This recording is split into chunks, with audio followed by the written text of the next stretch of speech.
नमस्कार, मैं हूं आशुतोष और आप देख रहे हैं सत्य हिंदी। सत्य हिंदी के विशेष कार्यक्रम श्रवण गर्ग की खरी खरी में आपका स्वागत है। यह हमारा वो कार्यक्रम है जिसमें देश के जाने माने पत्रकार संपादक श्रवण गर्ग जी अपनी तीखी टिप्पणी करते हैं मौजूदा राजनीतिक माहौल पर।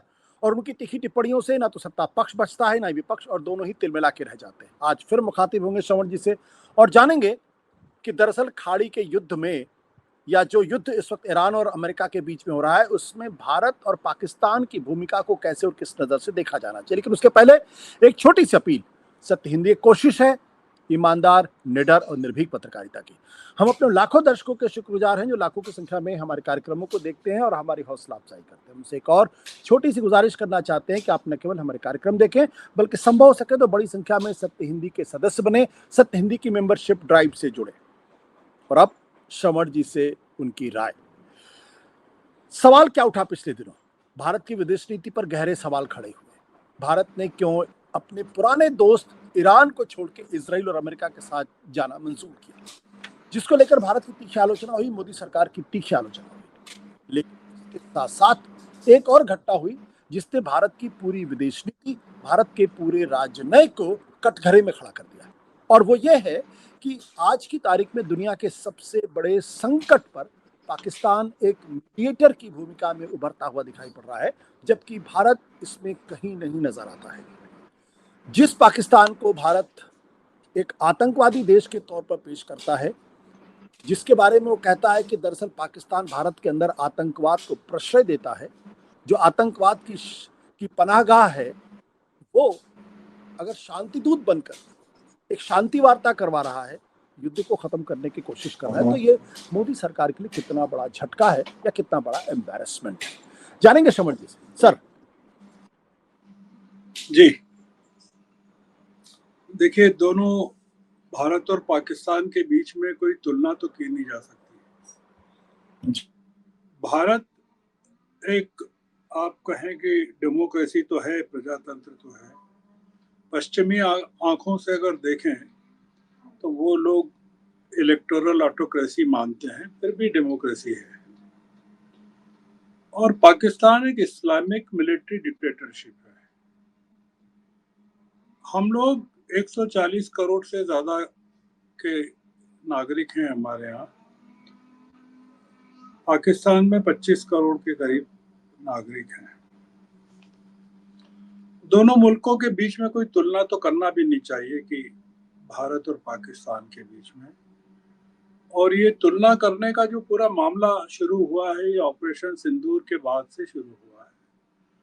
और इसके पीछे मूल अमेरिका है, ट्रंप है, जिन्होंने भारत को और पाकिस्तान को बराबरी से देखने की कोशिश की, पाकिस्तान को ज्यादा अहमियत दी।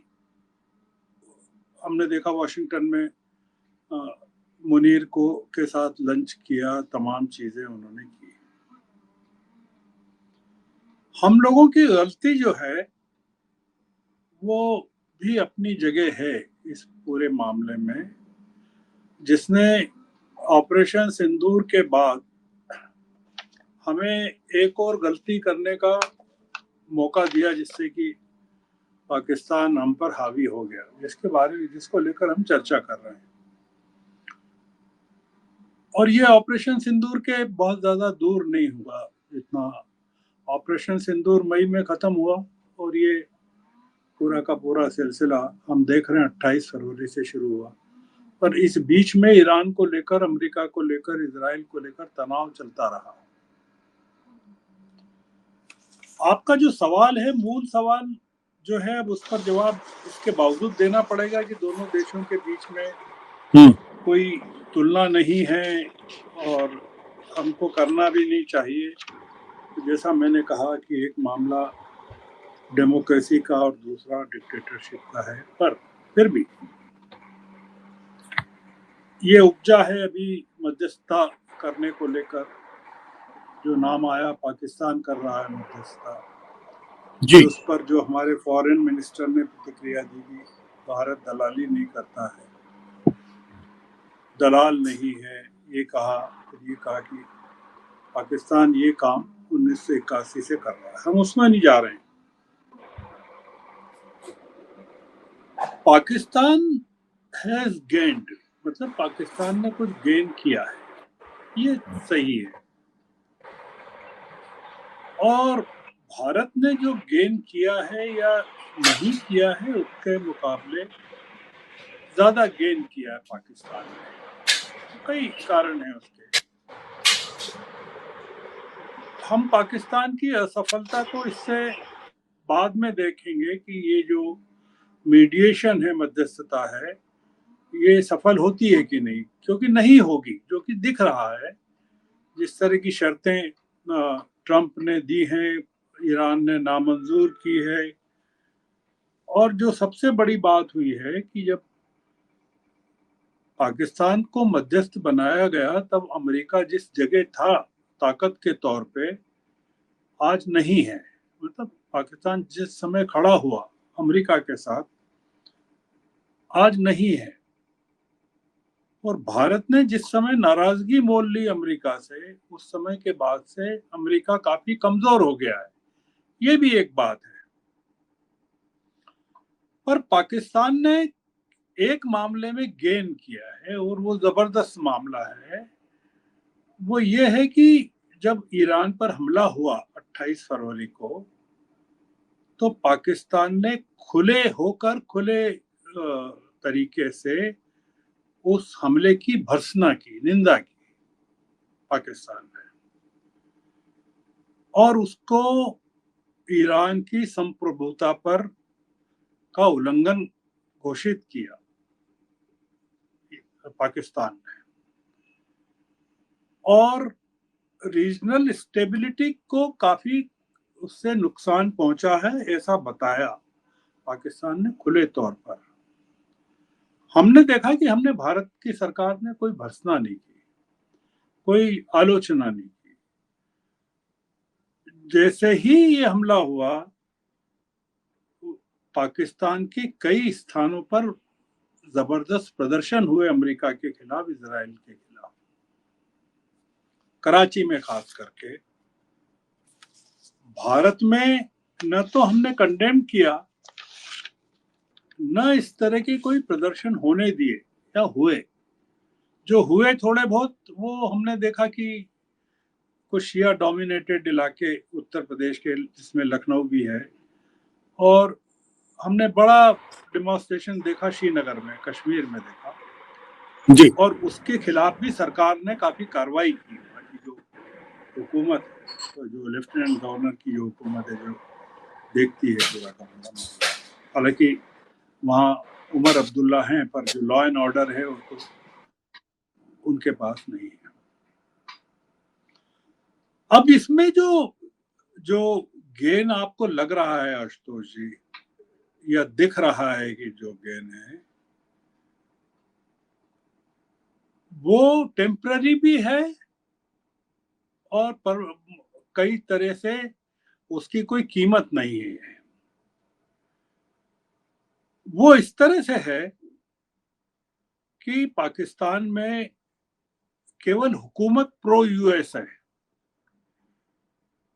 मतलब अमेरिका परस्त है।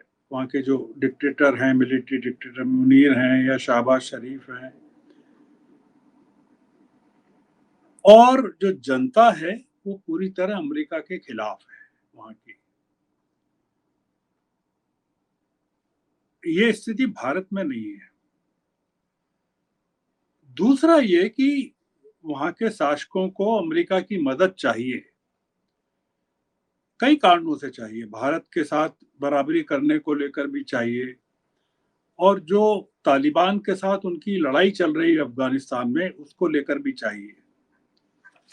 हम लोगों को आश्चर्य नहीं होना चाहिए आशुतोष जी कि गल्फ में, खाड़ी में जिस तरह का नुकसान इनके अड्डों को हो रहा है अमेरिका को, उसके बाद पाकिस्तान में अमेरिका की बहुत व्यापक प्रेजेंस हमको दिखे।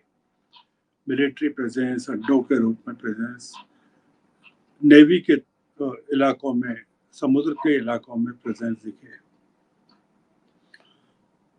तो आप जब कहते हैं कि, या हम जब मानते हैं पाकिस्तान ने गेन किया है, तो हमको ये मानना चाहिए कि ईरान कभी भी इस चीज को अप्रिशिएट नहीं करेगा कि पाकिस्तान के ऊपर या पाकिस्तान के इलाके में या इंडो पाक रीजन में या इंडियन सब कॉन्टिनेंट में अमेरिका का इन्फ्लुएंस बढ़े या प्रेजेंस जी बढ़े, जी जी और वो पाकिस्तान उसमें कारण बने। दूसरा ये कि पाकिस्तान के जो गेन्स हमको दिख रहे हैं, जो हम देख रहे हैं, हमको लग रहा है पाकिस्तान हावी हो गया है, वो ट्रंप के कारण है। हमको ये भी मानना चाहिए वो स्थायी नहीं है, बहुत टेम्पररी है। और ट्रंप जैसे जैसे कमजोर होते जाएंगे वैसे वैसे पाकिस्तान के जो गेन हैं या गेन्स हैं वो भी धूमिल पड़ते जाएंगे, कमजोर पड़ते जाएंगे, जो कि हम देख रहे हैं। जैसा हमने जिक्र किया था, चर्चा की थी, जो फ्लोरिडा के इलेक्शन को लेकर चर्चा की थी, ट्रंप कमजोर होते जा रहे हैं अपने देश में, उन पर हमले बढ़ रहे हैं। पर हम चूंकि बातचीत को भारत पाकिस्तान के तुलनात्मक दृष्टि से कर रहे हैं, तो हमको ये देखना पड़ेगा कि हमारे जो लॉसेस हैं, चाहे पाकिस्तान के गेन्स टेम्पररी हों, हमारे जो लॉसेस हैं वो काफी परमानेंट हैं या लॉन्ग टर्म है। ये फर्क बहुत बड़ा है। एक दूसरा फर्क जो है वो ये है कि पाकिस्तान की विदेश नीति में इतनी फ्लेक्सिबिलिटी है कि वो लोग चीन के साथ भी दोस्ती कर लेते हैं, या चीन के भी दोस्त हैं, रशिया के भी दोस्त हैं और अमेरिका के भी हैं। हम लोग, आप पा रहे हैं कि चीन से हम काफी दूर हो गए हैं। और आपको कुछ याद नहीं होगा कि आखिरी बार मोदी जी की पुतिन के साथ टेलीफोनिक बातचीत कब हुई थी। अगर आपको पता हो कि ट्विटर पर आया हो कि मोदी जी ने पुतिन से बात की या पुतिन ने मोदी जी को फोन किया, हाल के दिनों कोई वाकया ऐसा नजर नहीं आता है। तो हमने क्या किया है आशुतोष जी, जो हमारे लॉसेस हैं पाकिस्तान के गेन्स के मुकाबले, वो वाइड स्प्रेड इसलिए हैं कि हमने रशिया की के साथ तो नाराजगी मोल ले ही ली। सेंट्रल एशियन कंट्रीज जो हैं, जो शंघाई कोऑपरेशन ऑर्गेनाइजेशन की मेंबर्स भी हैं, कजाकिस्तान, किर्गिस्तान, उज्बेकिस्तान, ये बहुत सारे जो देश हैं, ये जो सेंट्रल एशिया के हैं, जो रूस के सैटेलाइट हैं और जो शंघाई कोऑपरेशन ऑर्गेनाइजेशन के मेंबर्स हैं, अब हम उनसे भी दूर हो जाएंगे, जो कि हमारे लिए एक बड़े पोटेंशियल मार्केट की तरह भी थे और हमारी कल्चरल रिलेशनशिप के भी हिस्सा रहे। और आपने अगर कोई बात सुनी हो या आप बता सकते हो कि आए दिन मोदी जी कहते थे कि मेरी नेतन्याहू से बातचीत हुई है। आपने हाल के दिनों में कोई ट्वीट देखा हो, ऐसा एक्सचेंज देखा हो कि मोदी जी की नेतन्याहू से कोई गुफ्तगू हुई है, या मोदी जी ने ट्वीट किया है उनको, या इस क्राइसिस में भी हमने कोई संपर्क नहीं देखा। मैंने दो चीजें कही आपको, एक पुतिन का कहा और एक मैंने नेतन्याहू का कहा। पाकिस्तान जो है, पाकिस्तान के जो रूलर्स हैं वो बेसिकली अपने खुद के लिए तो काम कर ही रहे हैं, पर अपनी इस्लामिक फंडामेंटलिज्म के लिए भी कर रहे हैं।